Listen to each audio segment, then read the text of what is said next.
In 1977, Star Wars kicked off the most lucrative movie franchise in history. 6 films grossing nearly $5.5 billion. But this week, it appears Luke, Han, and the gang will lose their title.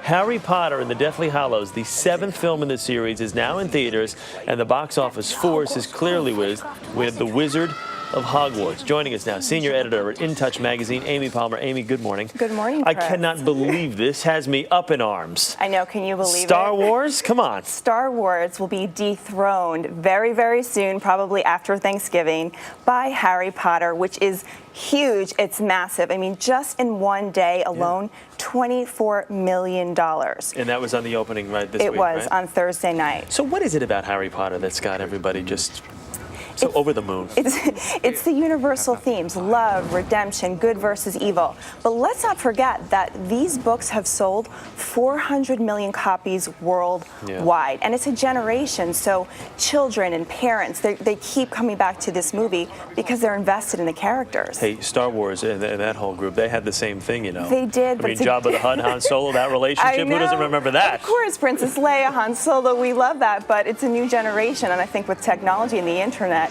it reaches people in a very different way. What was it, though, about Star Wars? I mean, you and I, we just both talked about it in the commercial break. We loved these movies. What is it that keeps bringing you back? Is it the characters? It is. I mean, You're invested, and since it's, these movies are 3 movies or more, you become involved in their storyline. Will Luke find out that Darth Vader is his father? Princess Leia and Han Solo's relationship. You really become invested in the outcome, and that's why people flock to these franchises. Let's talk about James Bond, and this is an interesting statistic. There's about 20-something Bond 23 films, and films. they grossed billions of dollars. But we're going back to 1962. We're going way back when movie tickets were a lot cheaper back then. Yes, but if it was today, it would be worth $11.68 billion.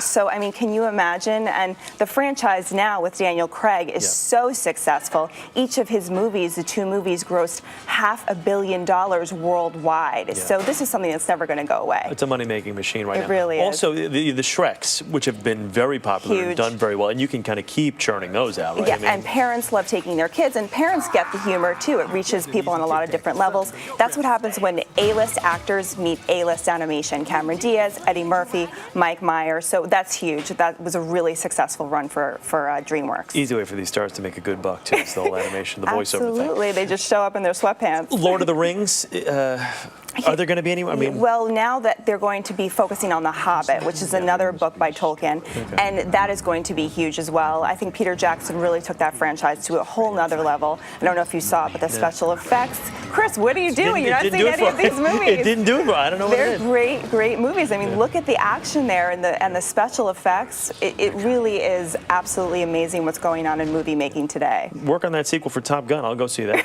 But maybe you should star in that, Chris. Lord of the Rings, do it for me. And real quickly, before we let you go, is it safe to say, though, now with movie tickets being $13 to $15 here in New York City, it's a lot easier to make this type of money than it was? But I mean, Star Wars. I don't think it's easier. I think what it is that, yes, they're more expensive, but people still like a good story. So that's what's going to make people go to the movies. Amy, thank you so much. Good to see you this morning. All right.